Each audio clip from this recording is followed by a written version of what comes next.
In late autumn, the orchard lay quiet under a thin layer of frost. The leaves had fallen days ago, leaving only gnarled branches reaching towards gray skies. A child named May walked through it with a large basket clutched to her chest, her small boots sinking into the soft earth. Her breath misted in the cold air.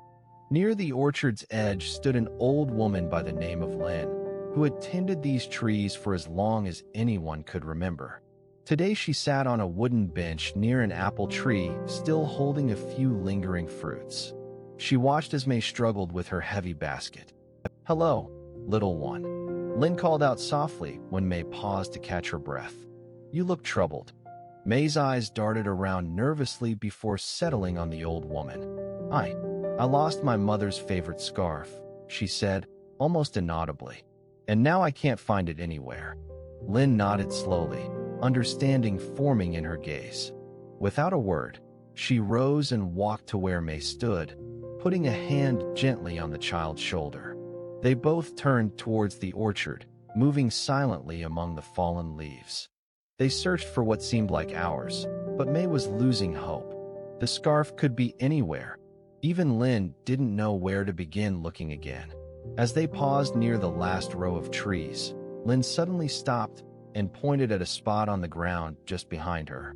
"There," she said simply, bending down to pick up a small item from the leaves. "Look." It was May's scarf, slightly damp from lying under an old leaf, but otherwise unscathed. May took it back with hands that trembled ever so slightly and hugged it close to her chest.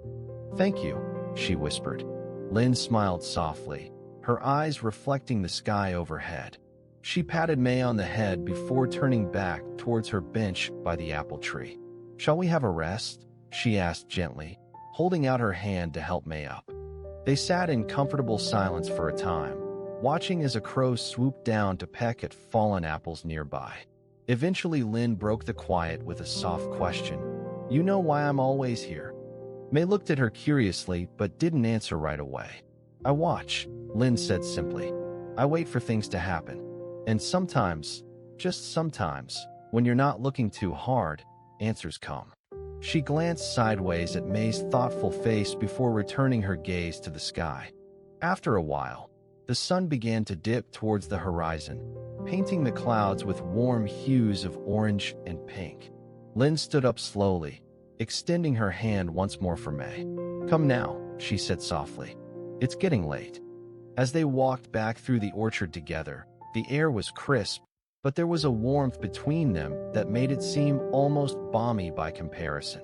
The sky overhead shifted colors one last time before settling into deepening twilight. When Lynn reached her small house at the edge of the woods, she set May's basket down beside the door. She then turned to face the child and gave her a warm smile. "Do yourself a favor," she said softly. "Sometimes it's good just to look around." And with that, Lynn disappeared into her home as the last light faded from the orchard sky. May watched for a moment longer before turning away herself, clutching her mother's scarf tight in her heart and hand. As she walked back down the path, a single fallen leaf stirred in the gentle breeze, floating lightly to rest against her shoe. You're listening to the Empty Teahouse. A single star appeared in the fading light, unblinking and solitary.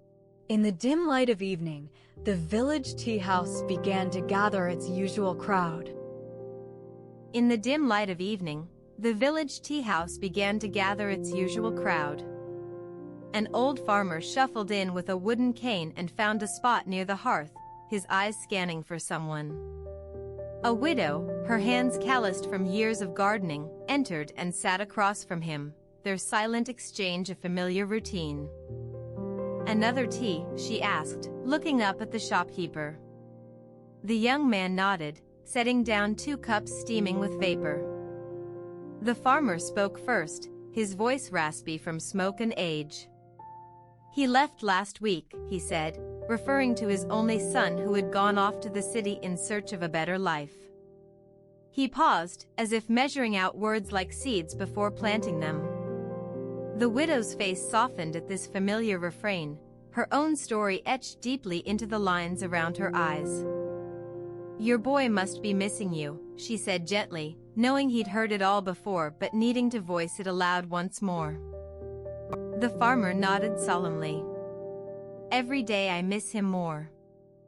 Silence filled the tea house then, thick and warm like the vapor rising from their cups.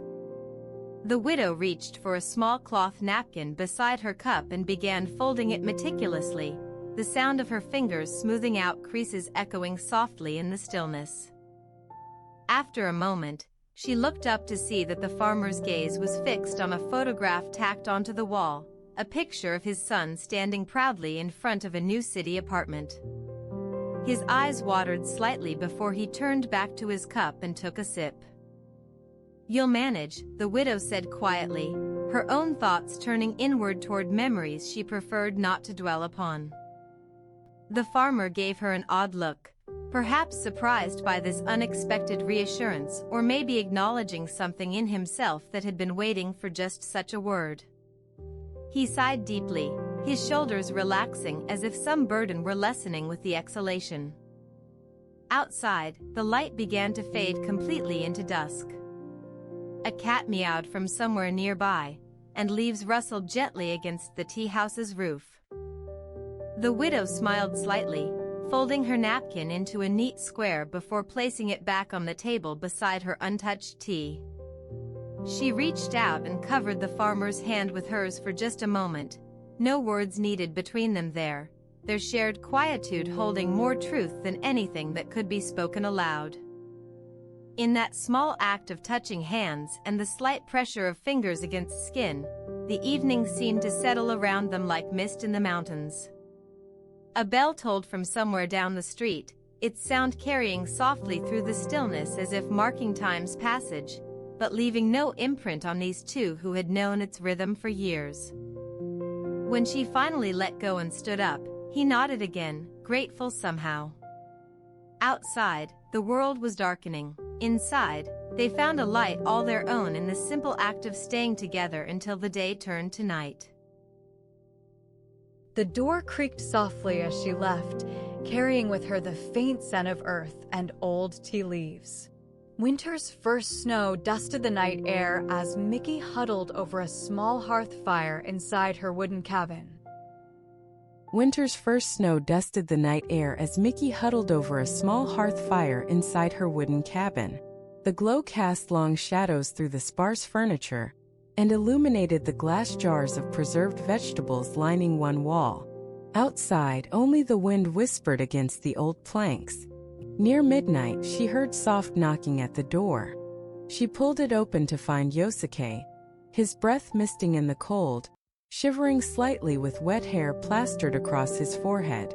"Come inside," Mickey said quietly, ushering him through the doorway. He left a trail of melting snow. Yosuke sat on the floor by her side as she prepared tea. The kettle whistled and steam rose to mingle with the lantern's light. When they sipped their warm drinks, Yosuke looked out the window, then back at Mickey. "I'm sorry to disturb you," he said. "You know where this cabin is," she replied gently. "Why didn't you stop by earlier?" "I've been walking all day," Yosuke confessed. "I lost my way." "Where are you headed?" Mickey asked, setting aside her cup. Yosuke shrugged, eyes avoiding hers. "Anywhere warm." "I don't know." The silence between them stretched out, thick and unspoken. Outside, the wind quieted as snowfall eased to a fine powder. In the cabin's stillness, each sip of tea was an act of patience. Yosuke watched Mickey tend the fire with slow movements, her hands steady yet thoughtful. When she returned to sit beside him, Mickey said, "It will be light soon." She pointed past his shoulder at a small calendar hanging by the door. 2 more weeks until spring's arrival. Yosuke nodded. He hadn't planned this route or night. The road was empty save for them. His thoughts were an endless white stretch, uncertain and blank as the snow that kept falling outside their cabin. "Thank you," he said softly. "Stay a while longer?" Mickey suggested. She stood and moved to stack more firewood beside the hearth. When she looked back at him, Yosuke was already settled again by the fire's glow. His eyes closed as if trying to absorb warmth through his skin alone. Mickey fetched an old quilt from her bed and laid it over him with no sound but rustling fabric against his shoulders. She felt his hand reach for hers in a grateful squeeze before dropping away. Outside, night turned into early dawn without fanfare. Snow crunched under Mickey's feet when she stepped out to clear the path. She returned inside as snowflakes melted instantly on heated wooden floors. Yosuke stirred awake at the quiet noise of her movements and opened his eyes to find Mickey watching him. She handed him a second cup of hot tea, now cold but still drinkable. "The roads will be safer today," she said. He nodded again, taking sips from it as if drinking in courage rather than warmth. When Yosuke left the cabin sometime later, Mickey didn't follow or watch him go. Her only sign that he was gone was a quiet click of her door closing and the sudden absence of another presence beside her fire. She turned back to stir coals with small tongs, careful not to let any ashes escape. The air inside grew still again as she returned to sit by the hearth. Through the window, only traces of snowfall remained on distant trees. Sunlight made them shimmer like silver against dark bark.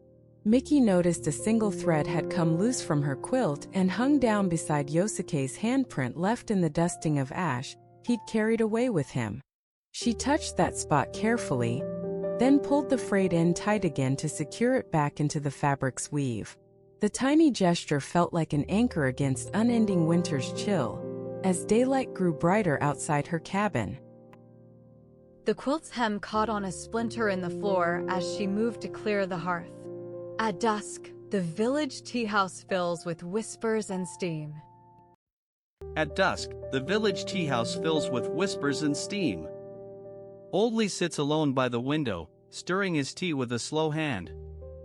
Across from him, Zhang enters quietly, carrying a small wooden stool he places next to Lee's table. "Lee," Zhang says, looking down at his cracked hands. "I've brought back that old chair you asked about." Lee nods and takes off his spectacles to clean them with his sleeve. His eyes are heavy with the weariness of years. He studies the worn wood Zhang has brought, runs a finger along the grain where it's split from age. "I thought I'd never see it again," Lee says softly, his voice like a whispered secret. "Neither did I." Zhang sets down a toolbox and starts to work on the chair, tightening loose joints, hammering nails back into place. Outside, the first stars appear in the darkening sky. "Do you remember when we were boys?" Lee asks, staring at the door as if waiting for someone long gone. "We'd climb trees together, watch the clouds drift by like horses." "Of course," Zhang mutters, his concentration on his task unbroken. He steps back to inspect his work, runs his hands along the legs and seat, smoothing over rough spots with a scrap of cloth. Lee sighs and looks at Zhang's bent form. "You always did everything right, even if it wasn't your own doing." Zhang stops and looks up, meeting Lee's gaze for a moment before returning to his work. "I was never as good as you thought," he says with a small smile that doesn't reach his eyes. In the silence that follows, the tea house fills with more patrons, but they keep their distance from this corner where two men mend the past between sips of tea and quiet talk. As Zhang finishes, he steps back to show Lee the repaired chair. "Here," he says gently, turning it so its worn seat faces up again. "You can sit in it now." Lee nods, slowly rising from his own chair. He eases into the old one as if settling back into a lost time. His hands rest on the arms where they've rested for decades. "Thank you," Lee whispers, though there's nothing else to say between them. The room is warm and quiet, filled with the soft sounds of people living their evening lives around the small act that binds two men together without words or explanations. Outside, the night grows cool as stars multiply in the dark sky. Inside, Zhang packs his tools back into the wooden box he brought. When he's done, Lee reaches across the table and presses a coin into Zhang's hand, no sound of thanks needed. As Zhang leaves the tea house, Lee watches him walk down the street, stepping carefully on the uneven stones. He sighs deeply and looks out at the stars that now glitter like distant memories. He turns back to his tea, stirring it thoughtfully as he considers the quiet passage of time, the comfort found in fixing what's broken. Outside, Zhang pauses for a moment to look up at Li's window. The light is still on, but there's no sign of movement inside. He takes one more breath of the cool night air and continues down the street, leaving behind the gentle hum of an old tea house where two men once repaired not just furniture but what had lain broken between them for too long. In the silence that follows Zhang's departure, Li picks up his teacup and raises it to his lips. The steam rises like a soft sigh as he takes a sip, warmth spreading through him with every drop. He sets the cup down gently and stands up, reaching behind him to touch the worn wood of the repaired chair before leaving the table. As he walks home, Li passes by the tea house door one last time at dusk's end, the place where old hands met and mended a small corner of their shared past. The night presses close around him as he turns onto his own street, the stars above twinkling like old secrets waiting to be remembered. The lantern flame swayed once, then steadied again. At dusk on a winter night, under the weak glow of paper lanterns, two people met at a noodle stall. At dusk on a winter night, under the weak glow of paper lanterns, two people met at a noodle stall. One was an elderly man with a long white beard, his coat patched and worn. The other, a young woman with cheeks flushed from the cold, her hands in gloves. The old man huddled by a steaming pot of noodles, stirring slowly as if he had all night ahead of him. The woman approached, holding a small bag of coins. She looked at him without speaking for several moments, then reached into her coat and pulled out a thermos wrapped in cloth. With it, she went to sit on the low wooden stool across from where he stood. "Would you like some tea?" she asked when she had poured 2 cups. Her voice was soft but clear. The old man smiled without looking up at first. He dipped chopsticks into his bowl and took a small bite before turning to face her. "Thank you," he said, taking the offered cup. Steam curled around them both in silence for a while, except for the faint sound of noodles clinking against bowls as they ate. "I've been coming here every winter since I was a child," she told him, setting down her empty bowl. "The soup warms me from my toes to my head." He nodded, wiping his mouth with a napkin. "It's more than just the warmth of the broth," he said. She cocked her head at this remark but did not press further. Outside, snow began to fall softly, blanketing the alley in white. The two continued eating quietly, each absorbed in their bowls until there was nothing left but soup-stained chopsticks and empty cups. As the last flake of night drifted down around them, she packed away her belongings with practiced ease. Before leaving, though, she placed another coin on the counter beside him and smiled again, a small gesture easily missed by anyone passing by the stall in a hurry.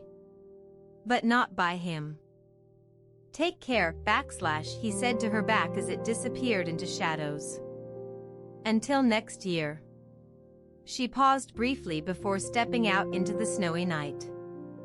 A flicker of something like warmth or recognition shone through the gloom from behind her, and then she was gone, leaving only the faint sound of crunching footsteps on new snow. The lantern flame flickered as if remembering their shared warmth, casting shadows that seemed to hold stories within them. The kettle cools at the empty tea house. Until tomorrow.